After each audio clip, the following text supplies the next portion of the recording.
I see you at the liquor store, leaving with the cheapest can of beer on the shelf. You ain't living on the street, but you barely making rent, and I relate because I'm struggling myself. I see you smile at the clerk when you fumble through your purse. I just wish I had a little more to help. I imagine where you living, how you feeling, what you loving, who you'll be if you can make it out your hell. I see you at the bus stop, looking at the sidewalk, smoking half a cigarette, waiting for a ride. Kinda limp when you walk and look away. When you talk, you're ashamed, I can see it in your eyes. Probably got a NASCAR shirt and a car that you love, but you're here cause you're too afraid to drive. It's been almost 10 years since the day that you crashed. Can't forget about the little boy's life. Everybody's got a story. If you look a little closer, you can see it in the wrinkles in their face.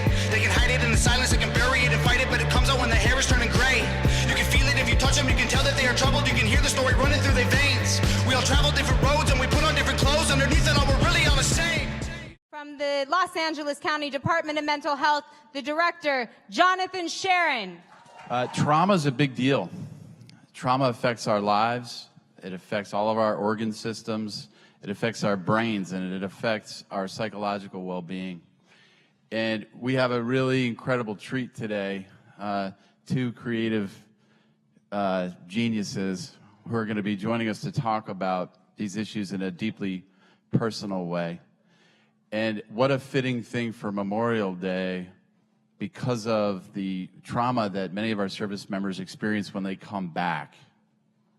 And we as a society have to figure out better ways to deal with war overseas, at home, direct and indirect, by opening our hearts, our minds, and our spirits together. So it is a massive, massive honor for me to welcome to the stage Scott Budnick and YG.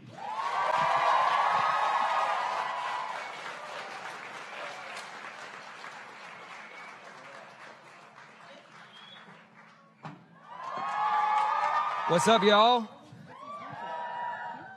Give it up for my man YG. What up, what up, what up? So I want to start off by saying how I met this guy right here. So I'm driving home. I did a prison visit at Lancaster Prison, and I'm driving home, and my phone rings from an unknown number, and I answer it, and someone says, "Hey, is this Scott?" I said, "Yeah." He goes, "This is YG." And I said, "Is this like the YG?" And he's like, "Yeah, this is the YG." And it turns out that I was just in Lancaster Prison visiting his brother, Dimitri, who is one of the smartest and big-hearted people I've ever met, and is doing a life sentence over at Lancaster. And literally, after this conversation, I said, "Do you want to come down to ARC and meet a bunch of people who are formerly incarcerated that are doing incredible things?" The next day, he came down. Then a week later, I said, "Hey, we're going up to Lancaster Prison to give some hope and some love before Christmas. You want to come?" He said, "100%, I'll cancel everything I'm in." And we were able to let him see his brother for the first time in 7 years.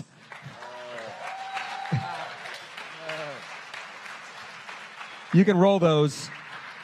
And we did this incredible visit with, that's my favorite right there.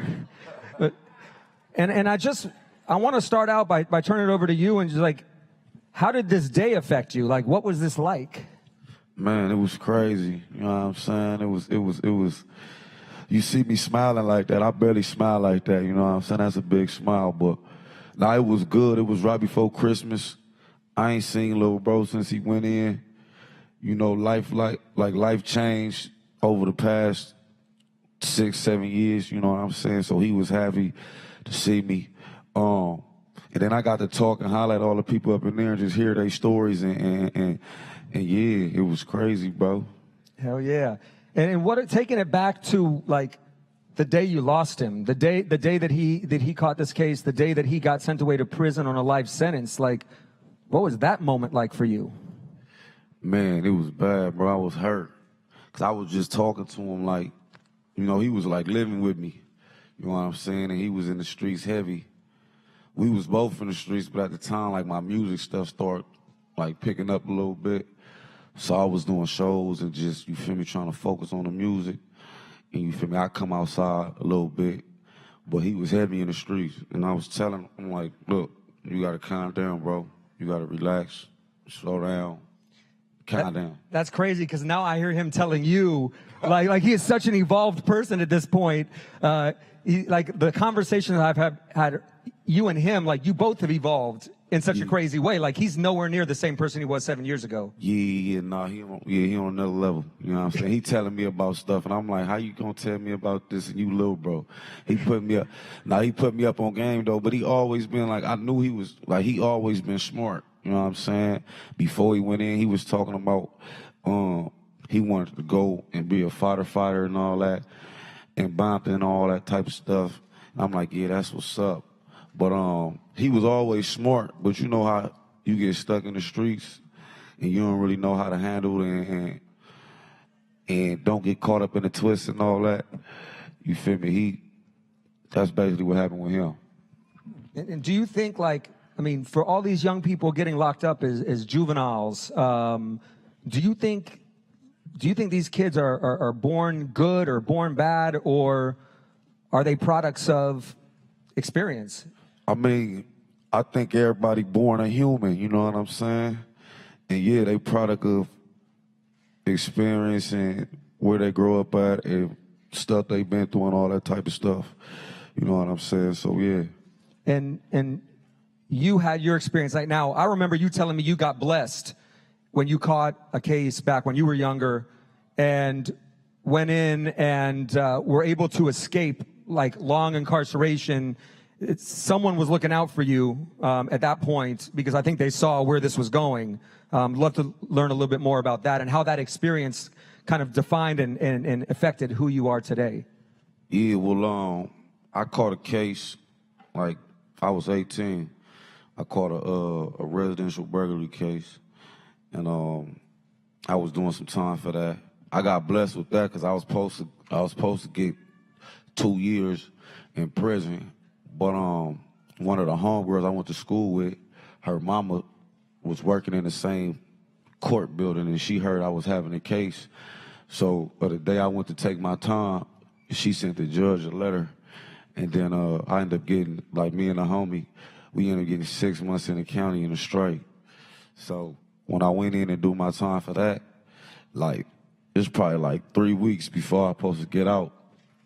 You feel me? They started bringing up other cases and all this type of stuff. Like a case when I was a juvenile, so I had to go handle that. But they ran it concurrent, you know what I'm saying? And then there was some other cases, you feel me, they were trying to bring up. And if I would have got convicted of that, I probably wouldn't have, like, my situation wouldn't have been like this, like right now, you know what I'm saying? Because as soon as I got out of jail, I got signed probably like 3 months later. And then, yeah, you feel me, that's when everything started to change and all that. So if they would have brought up that case, I would have been in there doing some more time, fighting the case, all that type of stuff. And it just wouldn't have happened like that. I probably would have missed my wave, you know what I'm saying? But, yeah, when that happened, I'm like, damn, I'm blessed, bro. That's God right there. And it's like, I got to calm all the way down and focus on what I'm supposed to be doing, you know what I'm saying? And that's what I did. And now it's bracket. We out here, 400. Yeah. Hell yeah. Yeah, turn up. I think we have a lot of people in this room who were blessed, who did time and evolved and changed and became better people. So if you've experienced the prison or jail system, stand up right now. Stand up right now. Let's give it up for these survivors right here.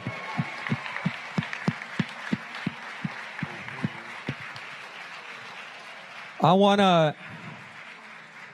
to give a special shout out to my boys from that were incarcerated right now up in Santa Barbara at Los Prietos. The probation department in Santa Barbara actually, while they're incarcerated, let them come down today to be a part of this panel. My boys right here.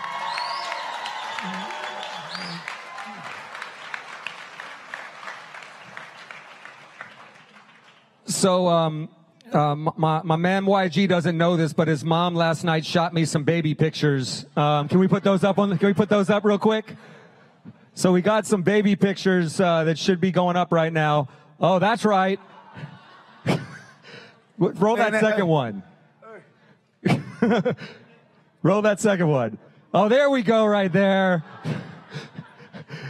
This is YG's mama right here. Give it up, Shoni. Hey, Shoni and YG are doing some incredible things for the community and for the children, for Compton. You want to talk a little bit about what you're doing before we dive into who this guy is? I mean, we just giving back to the people, you know what I'm saying? Like, and my mama, she really running it. She really doing, she like, do the real work, you know what I'm saying? While I'm in the studio, she doing that. But we partnered up with the mayor in the city, you know what I'm saying? And we about giving back and just trying to show the kids just other stuff while they're young, you know what I'm saying? Because that be a reason why a lot of the stuff going on out here, because it's people that, you feel me? Like, you got people that give back and they do little stuff here and there, but when it ain't consistent, you feel me, it really don't mean nothing. So these young kids need to see some consistency and all that type of stuff. And we do that. My mama do that. She always trying to do stuff. When I be like, Mom, I gotta go rap. She like, nah, you need to do this. Something like, I gotta rap. That's right, Mama. But nah, she go hard and shit. Mama, I love you. Make some noise, Mama, right there. 400 ways. So tell me a little bit about that kid we just saw on the screen right there. Before he lost his innocence and started dabbling in the streets. Like, tell us about that kid. What were his likes, dislikes, loves, etc.? I mean, I was young. I think I was. Oh, there he is. I was a baby since birth. You know what I'm saying? I mean, I was young. I was into sports. You know what I'm saying? I was Pokemon cards and all that, Game Boys. You feel me? I was like every other young player out there. But, you know, I was skateboarding and all type of shit. I mean, stuff. My bad. I was doing, you know, I was a young boy. And then, you feel me? I was into sports. Like, my pops, like, he was heavy on me. Like, he used to be on my bumper, like, sports, basketball, So, you feel me? That's what I was in love with. And, played football, ran track and all that. Then my pops went to jail. You know what I'm saying? And that's really when I started wilding. I was wilding on the low, but I wasn't wilding out like that because my pop used to be on me. So it was a little different. When he was gone, it was just like I was wilding out. And my mama, she was regular. She let us do us, you know what I'm saying? So, that losing Pops was the turning point? Yeah, losing Pops was the turning point. And yeah, bro, I got blessed though. So, like, you feel me? The decisions I was making and the lifestyle I was living, it could have turned out like on a regular day, how I was living, what I was doing. Somebody'd be like, bro, you gonna end up dead or in jail. You feel what I'm saying? Yeah. I got lucky though. You know what I'm saying? And it turned out like this. But yeah, I was on that path though for sure. Hell yeah. What kind of advice? I think we have a bunch of people in the crowd here who have been through some stuff. What kind of advice would you give to anyone here that may be kind of on the verge of that F it moment or that giving up moment? Like, at this point, you're older, you're more evolved. Like, what advice would you give to folks that are about to hit that moment or in that moment having lost someone that's very close to them and feeling that way? Man, I mean, bro, it's hard to get like some advice about that because, you know, everybody be going through different stuff. And like at the time, I was young and I was like lost. You know what I'm saying? When I say lost, like I was going to school and all that. And you know, when you in school, teachers ask you, what do you want to go to college for? Or what do you want to do? And I used to sit there like, what? I don't even know how to answer that question, you feel what I'm saying? So when I look back on this, like that time, you feel me, I was lost. And I hit the streets, I fell in love with the streets. And that was my thing, and I was doing my music, and it was popping, and it was and that's what I was doing. But with the streets, you feel me, that come with, like, what it come with, you know what I'm saying? And at the end of the day, like my little brother that's locked up, he in there and he just sit back and he like, dang, it's crazy. Cause it's like, his homies that was his homies when he was on the street, you feel me? He feel like they don't care about him like that. Some of them, you know what I'm saying? You just get forgot about a little bit. So you end up being up in there. Some people end up being up in there like, man, this ain't even it. You feel me? This ain't what I thought I signed up for. You feel what I'm saying? So at the end of the day, some people look back and be like, nah, you feel me? I should have did this. And it come down to that. So when you on edge and all that, you really gotta like take some time and really plot on it and think about, you feel me, the move you about to make and the path you going down, and you gotta weigh it out, like the pros and the cons, and you know what I'm saying? And some people be too young to where they ain't even thinking like that yet. So, you feel me, they get caught up in a twist because it's like they ain't thinking like that because they young. And then you got some people that's, you feel me, that's thinking like that. And yeah, that's what I say. You gotta like sit back, look at the situation, look at what it come with. You feel me? You feel me? This really what I'm doing? Is this really what I want to do? And yeah, you gotta play the game like that, bro. It's chess, not checkers. Amen. You know what I'm saying? Chess, not checkers. So, man, like looking at your first 18 years of life, lost a father, lost a brother, went through incarceration yourself, got out, and I think in 2009 you did your first show, which was out here. Am I right? 2009? I mean, I was doing shows since like 2007 or something. Damn. But my real show was 2009. That's when I got signed.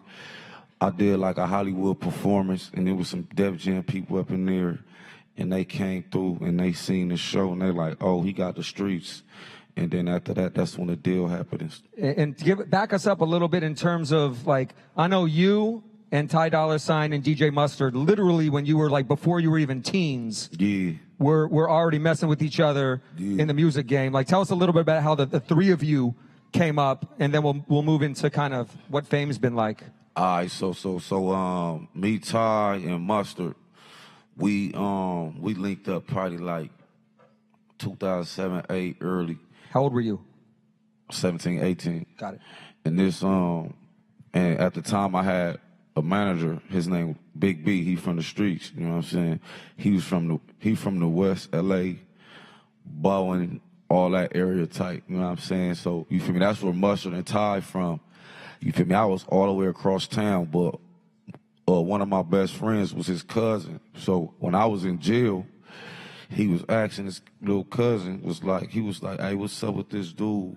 YG you with? He like, that's my boy. Like, what's up? He like, man, I think I can help y'all and all this type of stuff. And he like, man, I don't know, man. We really don't be, you feel me? We don't be fucking with people like that. You know what I'm saying?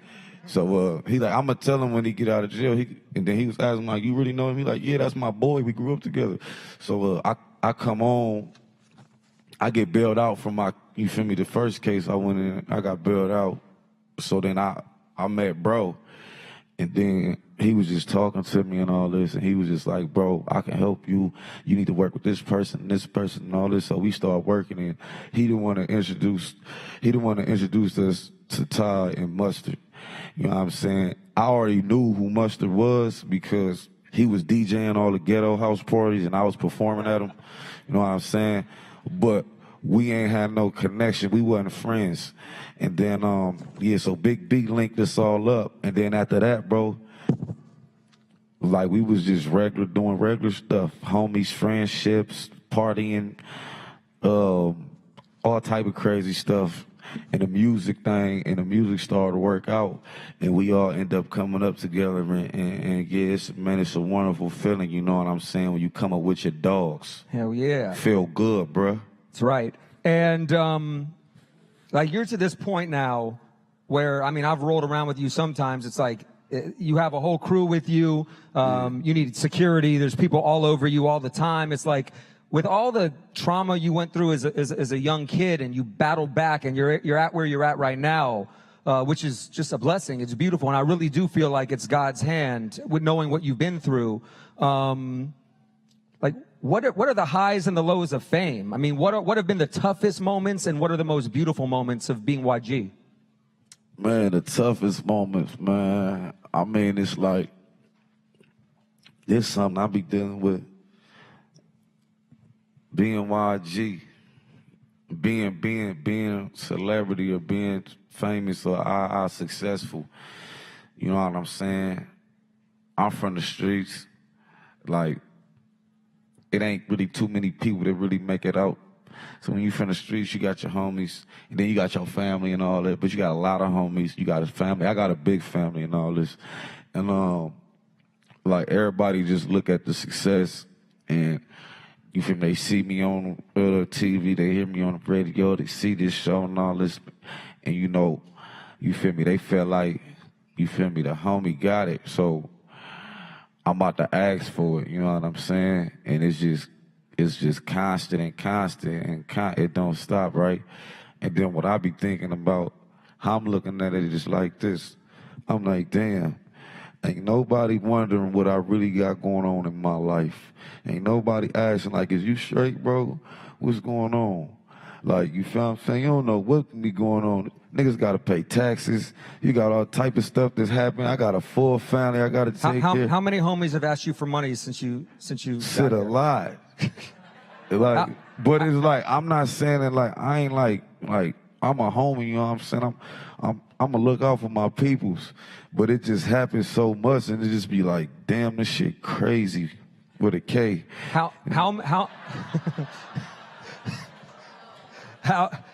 How many friends do you have that you trust 100%? Friends that you trust 100%? Man, I got a lot of friends. Like, I got a lot of friends. Motherfuckers I trust 100%. Man. Mama. It's like 4 to 10 or something like that. I don't know. Yeah. That's like a hard question. That's some shit you really gotta go sit down and really gotta like think about and like, all right, what he do? What she do? Yeah, nah, I can't really move with that like that. Nah. Yeah, Hey. okay, yeah, he's solid. You feel me? You gotta do that. Yeah. The thing that since knowing you, like the thing that always I come back to is like how grounded you are. Like I've never seen ego. You've always been selfless. And like, honestly, anytime I call this guy for anything to help the people, it doesn't matter what he's doing, he'll drop it and come. 100% of the time. He's that real. I'm the people's champ, bruh. And like, how do you stay grounded with all of this, with the crowds, the fame, the concerts, women, everything? How do you stay grounded? What do you do to ground yourself? I mean, it's regular to me, bro. Like, I don't think about it like what I'm about to do to stay regular and grounded and humble. That's just me. You know what I'm saying? My mama now tell me all the time, like, God chose the right, you feel me? Like, chose you for a reason, because it's like, I'm the regular one. I'm humble. I'm about my family. I'm trying to help my peoples. I ain't with just blowing money for no reason. It's like I be putting my people up on game. Like, nah, all the health stuff, drink water, alkaline water. Stop eating dairy. That shit bad for you. You feel me? Stuff like that. That's what I do. You know what I'm saying? And it's regular though. Are you still a vegan or you give that up? Nah, bro, I practice vegan. I went vegan. He only eats organic shit. Huh? You only eat organic. Yeah, I did it for 2 months, you know what I'm saying, and it was good. I've been trying to go back vegan, but it's hard because it's like my life is like it's like this, you know what I'm saying? And it's like I need a personal chef. A personal chef every day that's gonna run you about 10 bands a month. I'd rather get a Lamborghini and pay $10,000 a month for the Cardinal, you know what I'm saying? I don't know if that Lamborghini is going to keep you alive, though. That I know, Chef May. but yeah, I know, but you know I'm young, so I'm making it. I got times where I make young. Wait, what are you trying to say sometimes. about What? the young stuff? I make young decisions sometimes.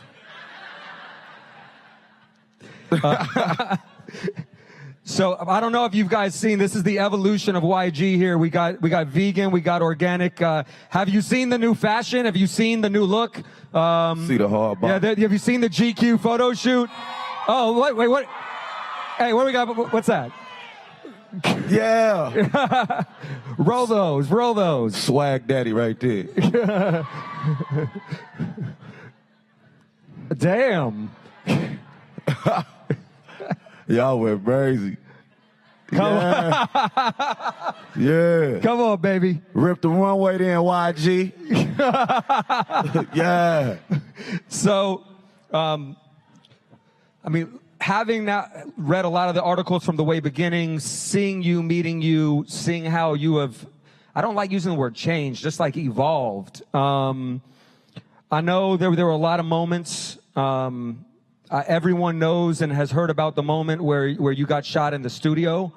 And what have been like the biggest moments of reflection of you thinking like, I may need to evolve, not change, but like evolve a little bit, watch out for certain things? Like, how did that moment affect you? And what are other moments that have got you to where you're at right now?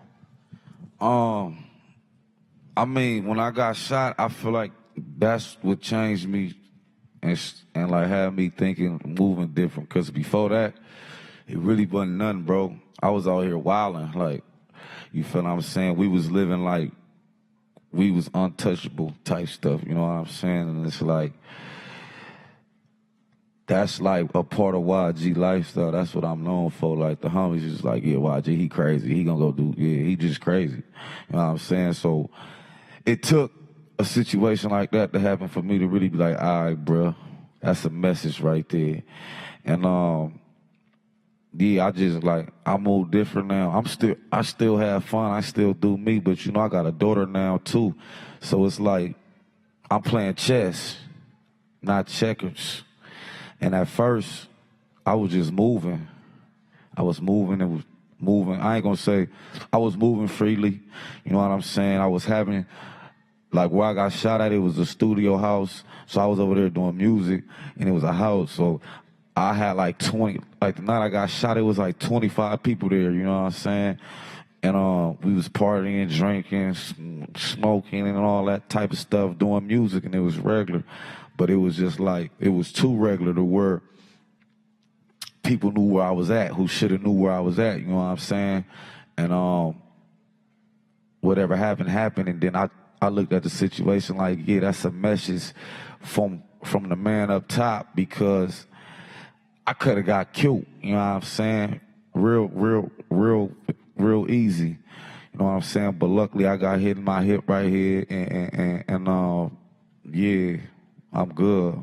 I'm bowling right here with Scott Bunnick, you know what I'm saying? That's right, baby. But I move different now. Chess. I heard a rumor you don't even smoke weed anymore. Yeah, I don't. Damn.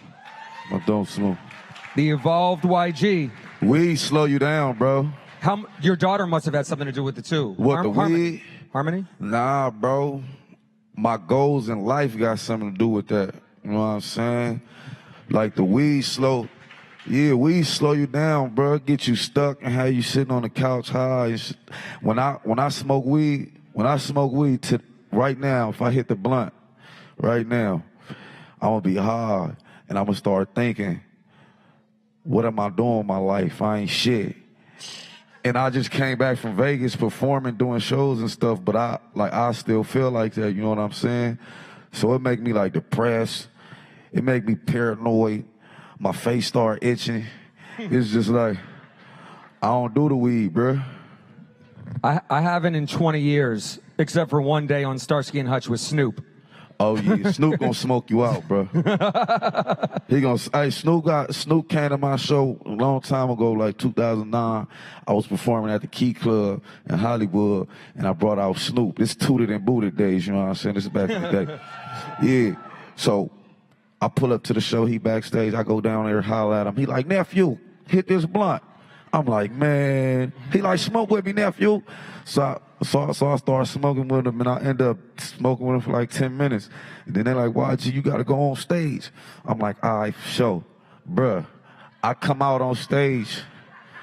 I'm in Los Angeles, bro. I'm in my hometown. I come out on stage. I'm like, New York, what up?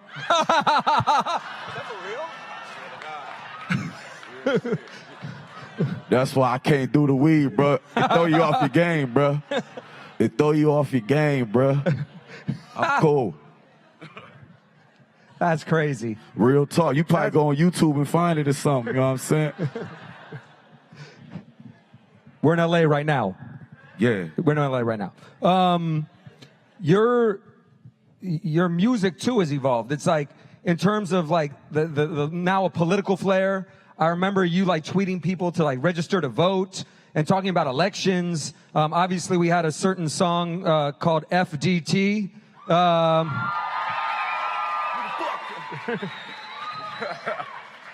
And like when and how did this evolution in the music happen, and where's it going? I mean, I'm the type of dude where it's like, I'm not a political, I'm not into the politics and all that like deeply, because that's just not me. But, you know, I'm a human. I know right from wrong. You know what I'm saying? When I see some fugazi we going on, some bullshit, you know what I'm saying? Like, I'ma feel how I feel about it. And at the time, it was a lot of like of that stuff going on, and it was a lot of conversations being held at the studio and just with the homies and all this. And we was talking about this Donald Trump dude a lot. And then I'm just like, man, I'm not feeling, bro. You feel me? So me and Nipsey end up making a song about it because, you feel me, that's how we was feeling. And it was like we was talking about it too much.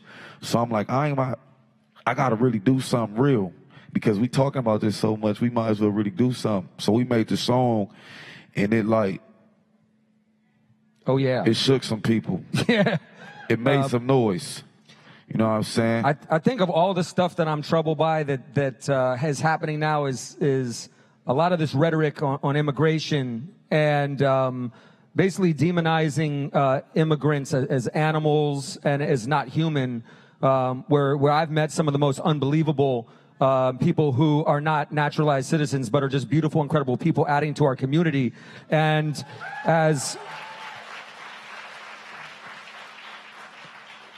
as we go down to Compton, where you're from, I know Compton at this point is about 70% Latino, and I've been out to your shows, and you have a huge Latino following. I'd just like to ask you a little bit about your relationship with the Latino community and what's happening in Compton. Que viva la raza! Hey, no, man. Like, with all that, man, like, I don't get it. Like, my take is this, like California, like, a large part of the West Coast, like, I think even Texas and California, like, you feel me, this was their land first, right? So it's like, bro, like, I don't really get it, bro. You know what I'm saying? But I'm not a politician and stuff, because if I was, it'd be a lot of stuff different, you know what I'm saying? But, yeah, I don't get that. But my relationship, man, with the Hispanics and the Spanish people and all that, man, is you feel me, it's real. Like, you feel me, they support me heavy, bruh. You know what I'm saying? So it's all love. And that was one of the reasons, like, when we did the song, we was like, yeah, bro, we got to speak up for, you feel me, for the Spanish people, because it really wasn't nobody in the rap culture really, like, saying nothing, you know what I'm saying? So, you feel me, so we did that. And I grew up with, you feel me, with Latinos. Like, it was regular. My neighbors were Latinos. I went to Paramount High School, bro. That school was probably like 80%, you feel me, Spanish people, you know what I'm saying? And you know, in the streets, you feel what I'm saying, the gang culture in LA, you feel me, you got hoods who beef with like Mexican hoods and all that type of stuff. You feel me? That's the gang culture. But like the regular life in LA on the West Coast, you got, like, you feel me, your neighbors is Spanish. You feel what I'm saying? You going to school with Spanish people. You we fuck with each other, bro. Excuse my F word, but yeah, like, so I'm for the people, you know what I'm saying? Yeah. Capiba da raza. I'm going hard for the people. And we out here, bro. We go through a lot of the same stuff, you know what I'm saying? So, yeah. And it's crazy too, like having gone to the prisons with you and in prisons almost every week, how even that society has evolved, where before there was a lot of beef, and now within prisons, there's an end of hostilities between racial violence, right? So you now have Latinos, you have blacks, you have whites, you have Asians all eating together, playing sports together, when in fact that was so segregated. And I feel like people at this point know if we're going to make it, everyone's going to have to be together. Mm-hmm. Yeah. Facts. Yeah. You got a lot of people in this room that are just like huge fans and have huge respect for what you're doing in every aspect of your life. Any words of encouragement or anything you want to share with this group right here? Man, take some time out. Figure out what you love. Figure out what you love. And chase the fuck out that thing, you know what I'm saying? Hell Straight yeah. like that. Chase your dreams, bro. DJ Busy, where you at? Chase your dreams, bro. It's real. Guys, give it up for YG.